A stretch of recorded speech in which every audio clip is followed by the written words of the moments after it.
നമ്മുടെ ഇന്ത്യ ഇപ്പോൾ ഒരു $8 ബില്യൺ കരാർ നടത്താൻ പോവുകയാണ്. ഈ കരാർ എന്ന് പറയുമ്പോൾ ഇതൊരു 10 വർഷത്തെ കാലതാമസത്തിന് ശേഷം എടുത്തിരിക്കുന്ന ഒരു തീരുമാനമാണ്. അതായത് കുറെ അന്തർവാഹിനികൾ ജർമ്മനിയിൽ നിന്ന് AIP ഉള്ള ഒരു അന്തർവാഹിനികൾ ഇന്ത്യ ഇപ്പോൾ ഇറക്കുമതി ചെയ്യാൻ തീരുമാനിച്ചിരിക്കുകയാണ്. അപ്പോൾ നമ്മൾ ചിന്തിക്കും, ആത്മനിർഭർ ഭാരതത്തിന് കീഴിൽ ഓൾമോസ്റ്റ് ഇന്ത്യക്ക് വേണ്ടുന്ന ആയുധങ്ങളെല്ലാം തന്നെ ഇപ്പോൾ ഇന്ത്യയിൽ നിർമ്മിക്കുകയാണ്. അപ്പോൾ എന്തിനാണ് ഇപ്പോൾ ജർമ്മൻ കമ്പനിയുമായി ഇതുപോലെ ഒരു കരാർ നടത്തുന്നതും ഇന്ത്യയിലേക്ക് അന്തർവാഹിനികൾ ഇറക്കുമതി ചെയ്യാൻ വേണ്ടി ഇന്ത്യ തീരുമാനിച്ചിരിക്കുന്നതും? ആദ്യം ഈ കരാർ എന്താണെന്ന് നോക്കാം. ജർമ്മനിയിലെ തൈസൺ ഗ്രൂപ്പ് മറൈൻ സിസ്റ്റവും അതേപോലെ തന്നെ ഇന്ത്യൻ സർക്കാർ ഉടമസ്ഥതയിലുള്ള മസഗോൺ ഡോക്ക് ഷിപ്പ് ബിൽഡേഴ്സ് ലിമിറ്റഡും ചേർന്നാണ് ഇത് നിർമ്മിക്കുക. ഇതിനുവേണ്ടി ഈ രണ്ട് കമ്പനികളും ഒരുമിച്ച് പ്രവർത്തിക്കും. അതായത് 2024 ഓഗസ്റ്റിൽ ജർമ്മനിയുടെ TKMSുമായി സഹകരിച്ച് 6 അന്തർവാഹിനികൾ നിർമ്മിക്കാൻ ഇന്ത്യയുടെ MDMLനെ പ്രതിരോധ മന്ത്രാലയം അനുമതി നൽകിയിരുന്നു. ഇന്ത്യയുടെ പ്രോജക്ട് 75I പ്രകാരമുള്ള ഒരു പദ്ധതിയായിരുന്നു ഇത്.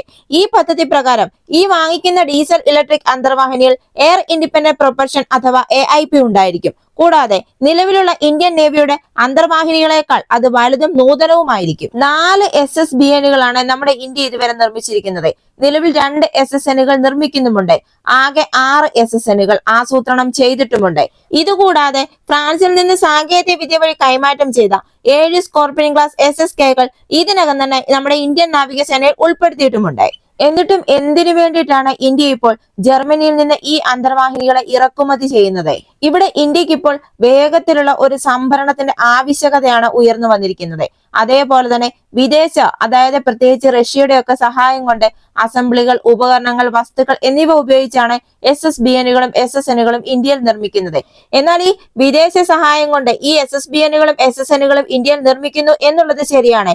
എന്നാൽ ട്രാൻസ്ഫർ ഓഫ് ടെക്നോളജികളൊന്നും ഇതുവരെ നടന്നിട്ടില്ല.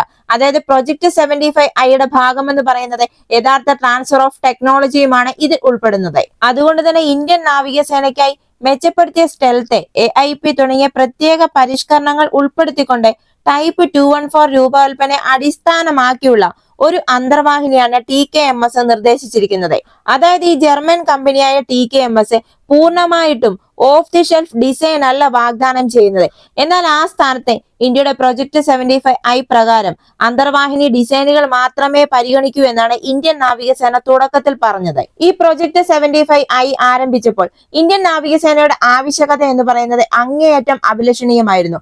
അതായത് ഇന്ത്യൻ കപ്പൽശാലകളിൽ എല്ലാ ബോട്ടുകളുടെയും നിർമ്മാണം, അതേപോലെ തന്നെ DRDO വികസിപ്പിച്ച AIPയുടെ ഫിറ്റ്മെന്റ്, കരയിൽ നിന്ന് ആക്രമിക്കുന്ന ക്രൂയിസ് മിസൈലുകൾ വിക്ഷേപിക്കാനുള്ള കഴിവ് എന്നിവയൊക്കെ ഇന്ത്യൻ നാവികസേനയുടെ ഒരു ആവശ്യമായിരുന്നു. നമ്മുടെ DRDO വികസിപ്പിച്ച AIക്ക് പുറമെ ഇന്ത്യൻ സ്റ്റീൽ, മിസൈലുകൾ, ടോർപിഡോകൾ, DRDO വികസിപ്പിച്ച ഹെവി വെയിറ്റ് ടോർപിഡോ എന്നിവയൊക്കെ ഇതിൽ ഘടിപ്പിക്കണമെന്നായിരുന്നു ഇന്ത്യയുടെ ആവശ്യം. ഇങ്ങനെ നിർമ്മിക്കുന്ന ആദ്യത്തെ 6 അന്തർവാഹിനിക്ക് ശേഷം എല്ലാ സ്വത്തവകാശങ്ങളും ഇന്ത്യക്ക് വിട്ടുകൊടുക്കണമെന്നും അങ്ങനെ ഇന്ത്യക്ക് ഡിസൈൻ കയറ്റുമതി ചെയ്യാൻ കഴിയും എന്നുമാണ് ഇന്ത്യൻ നാവികസേന ആഗ്രഹിച്ചത്. എന്നാൽ ഒരു കമ്പനികളും ഇതൊന്നും പാലിച്ചുമില്ല. അതുകൊണ്ട് തന്നെ പല തവണ ഇങ്ങനെ സമയപരിധി നീട്ടിയതിനു ശേഷം ജർമ്മനിയും സ്പെയിനും മാത്രമാണ് പ്രൊജക്ട് 75Iനായിട്ടുള്ള ബിഡുകൾ സമർപ്പിച്ചത്. 2023 ജൂലൈയിൽ ഇത് അവസാനിച്ചു. എന്നാൽ വെള്ളത്തിനടിയിലായിരിക്കുമ്പോൾ സ്പെയിനിന്റെ നവാൻഡയ്ക്ക് ഒരു AIP സിസ്റ്റം ഉടനടി പ്രദർശിപ്പിക്കാൻ കഴിഞ്ഞുമില്ല. ഉപരിതലത്തിലേക്ക് ഉയർന്നു വരുന്ന ഒരു അന്തർവാഹിനിയിൽ മാത്രമേ ഇവർ പ്രദർശിപ്പിച്ചിട്ടുള്ളൂ. അങ്ങനെ ഈ പദ്ധതിക്ക് വേണ്ടി ജർമ്മനി മുന്നോട്ടെത്തുകയായിരുന്നു. ഇങ്ങനെ ഇന്ത്യൻ നാവികസേനയുടെ അമിതമായ അഭിലാഷത്തോടെയുള്ള ഗുണപരമായ ആവശ്യകതകൾ തയ്യാറാക്കുന്നത് കൊണ്ടാണ് പ്രൊജക്ട് 75 ഇത്രയധികം വൈകിയത്. ഈ ഇറക്കുമതി അനിവാര്യമായിരുന്നില്ല.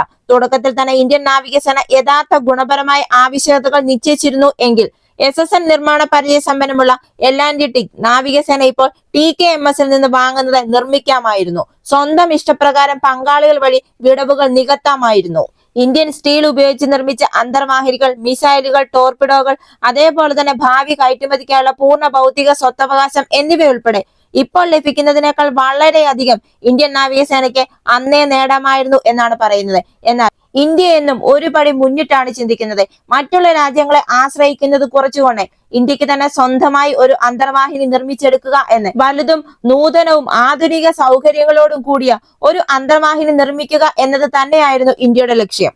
ഇന്ത്യയുടെ ആത്മനിർഭർ ഭാരത് മുറുക്കെ പിടിച്ചുകൊണ്ട് മുന്നോട്ട് പോവുക എന്നതായിരുന്നു ഇന്ത്യയുടെ ലക്ഷ്യം തന്നെ. എന്നാൽ ഇപ്പോൾ വേഗത്തിലുള്ള ഒരു സംഭരണം അത്യാവശ്യമായി വന്ന ഒരു സാഹചര്യത്തിലാണ് 10 വർഷത്തെ കാലതാമസത്തിന് ശേഷം $8 ബില്യൺ കരാറിൽ ജർമ്മനിയുടെ AIP അന്തർവാഹിനികൾ ഇറക്കുമതി ചെയ്യാൻ ഇന്ത്യ ഇപ്പോൾ തയ്യാറാകുന്നത്. ഇങ്ങനെയുള്ള വാർത്തകൾ അറിയുന്നതിന് വേണ്ടി മറക്കാതെ ഈ ചാനൽ ഒന്ന് സബ്സ്ക്രൈബ് ചെയ്യുക. ഈ വീഡിയോ ഇഷ്ടമായെങ്കിൽ ഒരു ലൈക്ക് തരിക.